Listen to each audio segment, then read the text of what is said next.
El Papa León XIV ha cesado al obispo Ciro Quispe de Perú, acusado de tener relaciones amorosas con 17 mujeres. Fue denunciado por una amante porque estaba celosa de otra amante del obispo. En Madrid, el pasado mes de marzo, un sacerdote católico fue condenado a 10 años de cárcel por abusar sexualmente de 2 monaguillos. Una tragedia terrible para esos niños y para sus familias. Informes del gobierno sacan a la luz miles de casos así. 230.000 víctimas de agresiones sexuales del clero solo en España. Muchos de ellos son niños. Se trata de algo que afecta a una buena parte de la población. Unos porque son agredidos y otros porque quedamos escandalizados, indignados con esto. Este 8 de febrero, los obispos han firmado un acuerdo con el gobierno de España para indemnizar a las víctimas de los sacerdotes pederastas. La Iglesia pagará a las víctimas y esos sacerdotes no irán a la cárcel. ¿Es el celibato útil para la santificación del clero? ¿O se convierte en una causa de delincuencia, en un peligro social?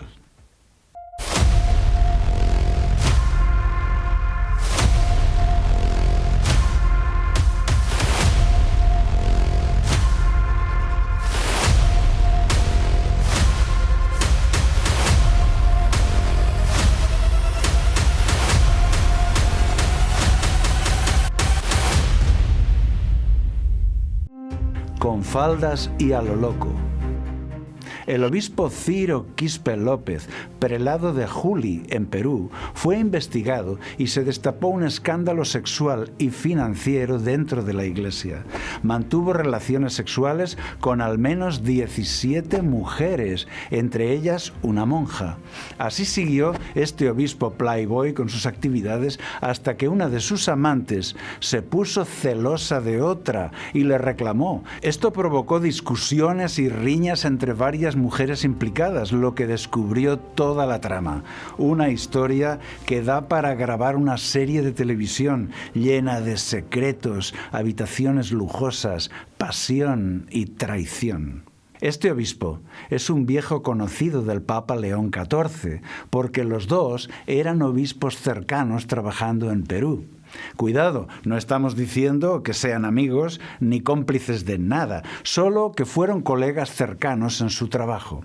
Según la prensa vaticana, el 24 de septiembre de 2025, el Papa León XIV aceptó la renuncia del obispo Quispe. Le han llamado Don Juan Tenorio Episcopal. Otros han tratado de defenderle, diciendo que no tenía 17 amantes, sino solo 10. El problema es que estos escándalos se han hecho muy frecuentes.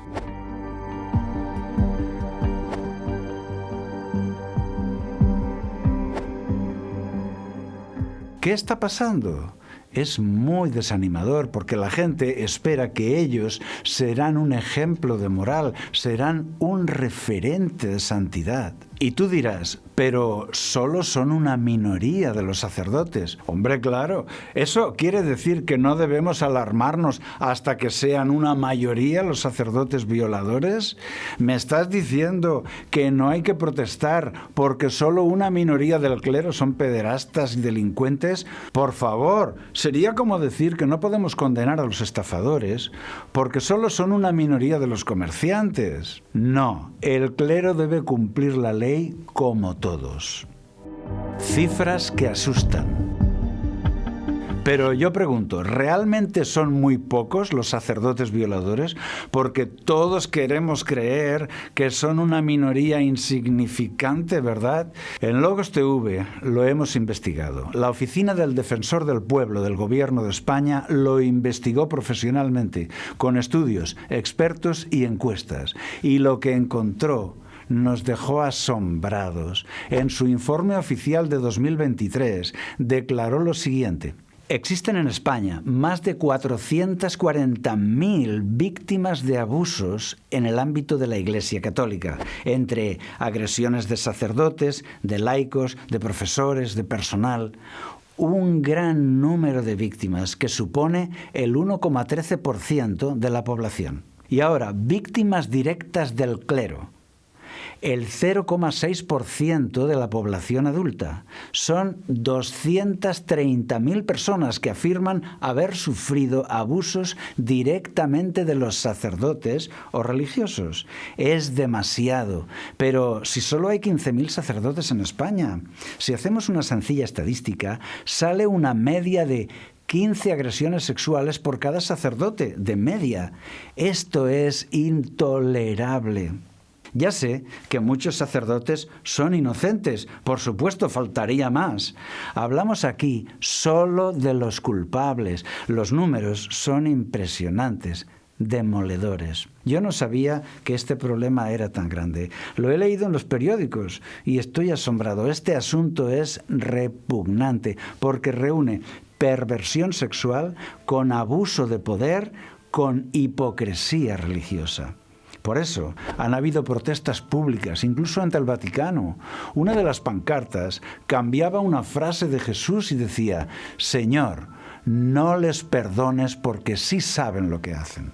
Pero la Iglesia en España solo había reconocido oficialmente unos 1.000 casos. Esto significa que más del 99% de las víctimas no lo han denunciado o sus casos no han sido registrados por la Iglesia.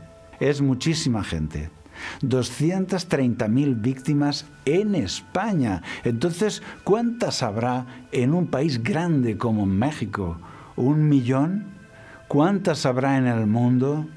Mira, en Logos TV nunca hemos hablado de esto, nunca hemos publicado nada sobre los sacerdotes violadores, porque es de muy mal gusto este tema, pero al conocer ahora las cifras oficiales del gobierno, nos hemos quedado atónitos. Esto no se puede soportar, hay que hacer algo.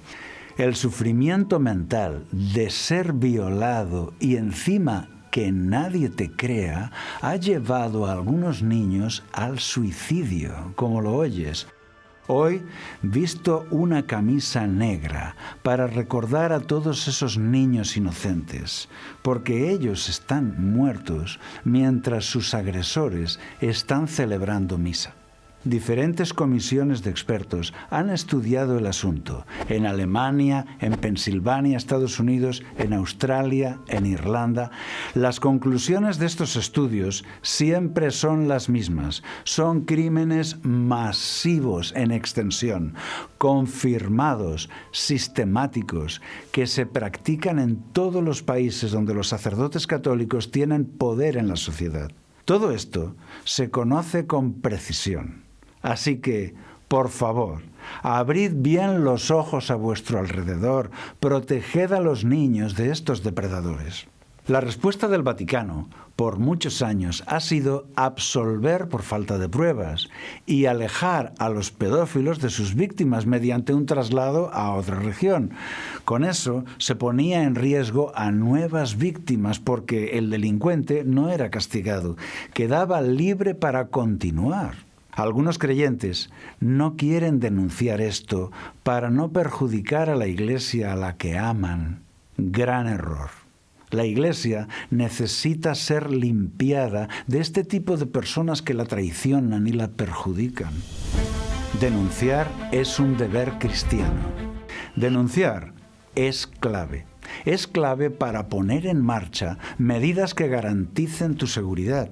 Denunciar es clave para prevenir que el agresor ya no haga más daño a ti ni a otras personas. Tu denuncia va a proteger a otros que ahora están en peligro.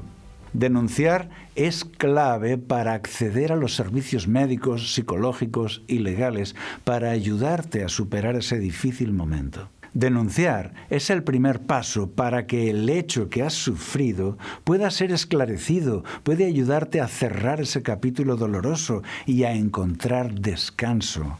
Denunciar es clave para que el agresor asuma las consecuencias de sus actos.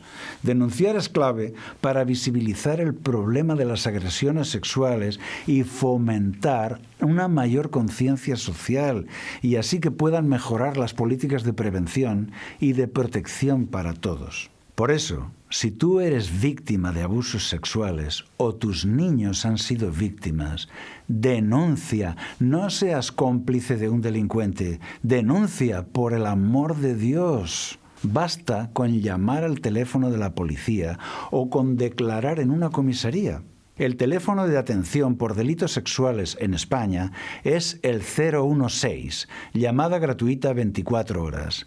Te pongo en pantalla el teléfono también de atención por agresiones sexuales en los Estados Unidos, en México, y puedes buscar en Google cuál es el número en tu país.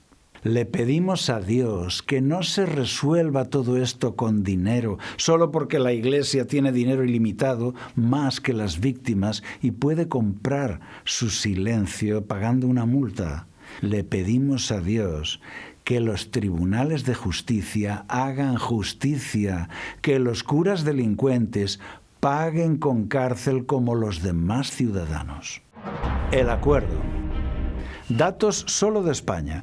Hoy la sede de la Iglesia Católica en España tiene registradas a 2.002 víctimas reconocidas por la Conferencia Episcopal Española. ¿Has oído bien? 2.002 víctimas de abuso sexual del clero reconocidas. ¿Y esto? Solo son los casos en que los obispos las han reconocido. Otros casos los han rechazado alegando falta de pruebas. Y otros muchos que han sido violados no han querido denunciar porque es doloroso para los niños y para los padres. Para resolver esto, evitando la cárcel, los obispos crearon un departamento llamado PRIVA, Plan de Reparación Integral de las Víctimas de Abusos de la Iglesia Católica. Es una institución para denunciar estos casos dentro de la Iglesia y darles una solución. Pero ha pasado el tiempo y las soluciones no llegan. Solo el 2% de las víctimas han sido compensadas. Las víctimas se han sentido defraudadas. Por eso, el Estado español no ha tolerado esta situación. Y ahora el gobierno les ha forzado a compensar a las víctimas.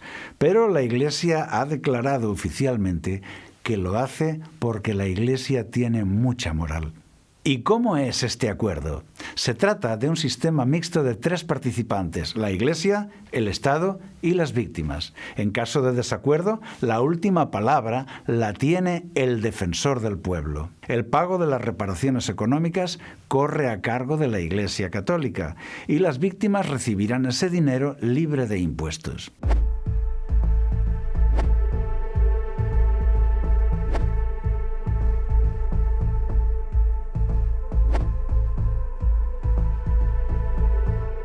El Estado decide la cantidad de la indemnización y la Iglesia Católica paga a la víctima. El ministro declaró: es un acuerdo relativo solo a las víctimas de abusos sexuales del clero católico, no a los demás. Para las víctimas es una ayuda, ya que hasta hoy no tenían nada porque muchos delitos ya habían prescrito.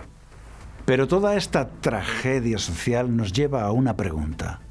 ¿De verdad el celibato ayuda a los sacerdotes? ¿Por qué el celibato? El celibato consiste en no tener pareja, renunciar al sexo. El papado lo impuso como obligación para todos los sacerdotes católicos en el siglo XII. Fue en el Segundo Concilio de Letrán en el año 1139, 11 siglos después de crearse la Iglesia cristiana. Porque si hubiera sido una enseñanza de Cristo, no hubieran esperado 11 siglos en darse cuenta. Pero no, es una enseñanza medieval. La polémica siguió y siguió hasta hoy. Y todavía hoy la Iglesia Ortodoxa sigue ordenando a los sacerdotes casados. Pero, ¿qué dice la Biblia? Jesús enseñó que el celibato es voluntario y solo para algunos. Hay eunucos que asimismo se hicieron eunucos por causa del reino de los cielos. El que sea capaz de recibir esto, que lo reciba. El apóstol Pablo enseña que un soltero puede vivir un ministerio más dedicado y más ascético que un casado, pero teniendo en cuenta el riesgo que eso supone, recomienda mejor casarse. En cuanto a las cosas que me escribisteis, Bueno le sería al hombre no tocar mujer, pero a causa de las fornicaciones, cada uno tenga su propia mujer y cada una tenga su propio marido. El soltero tiene cuidado de las cosas del Señor, de cómo agradar al Señor, pero el casado tiene cuidado de las cosas del mundo, de cómo agradar a su mujer. De manera que el que la da en casamiento hace bien, y el que no la da en casamiento hace mejor. En los primeros siglos, el líder de la Iglesia debía estar casado, era una condición para elegir al obispo, así lo enseñaba Pablo. Es necesario que el obispo sea irreprochable, marido de una sola mujer, sobrio, prudente, decoroso, hospedador, apto para enseñar. De todo esto se concluye lo siguiente: el celibato permite una dedicación más intensa a la labor pastoral. El celibato es solo para algunos, no para todos los predicadores ni pastores. El celibato debe ser una elección personal, libre y voluntaria, nunca obligada. Responde a un llamamiento de Dios personal. La sexualidad es algo natural y sano, creado por Dios para la felicidad en el matrimonio. Dios prefiere que te cases antes que vivir agobiado por la represión de tu sexualidad, lo que la Biblia llama quemarse. Si no tienen el don de continencia, cásense, pues mejor es casarse que estarse quemando. El Vaticano sostiene que el celibato hará a los sacerdotes más santos, pero la realidad es que a algunos los convierte en monstruos. La sabiduría de Dios se manifiesta en la Biblia enseñando que los líderes religiosos estén casados. Esto permite una sexualidad ordenada y natural, evita la desesperación y las aberraciones. En la práctica se ve que este matrimonio previene el delito, previene los abusos y los escándalos. El celibato es para todos. El celibato sí es para todos, me refiero a todos los solteros. Así es, para Dios, la vida sexual debe existir solo dentro del matrimonio. Cuando un cristiano tiene novia o novio, si tiene relación sexual con ella, se va a llenar de hormonas generadas por el acercamiento sexual, dopamina, oxitocina, endorfinas. Este cóctel de hormonas románticas le tiene en las nubes y no le permite pensar con claridad sobre su pareja. Está ciego a sus defectos o medio ciego, y precisamente en una época en que debe tomar una decisión importante: elegir pareja, casarse. Y esta elección debe hacerse en base al carácter de las personas y no por la química sexual. Por eso, la excesiva confianza sexual te va a ayudar a equivocarte, a fracasar, a sufrir. Es mucho mejor dejar la sexualidad para después de la boda y tener la cabeza bien despejada.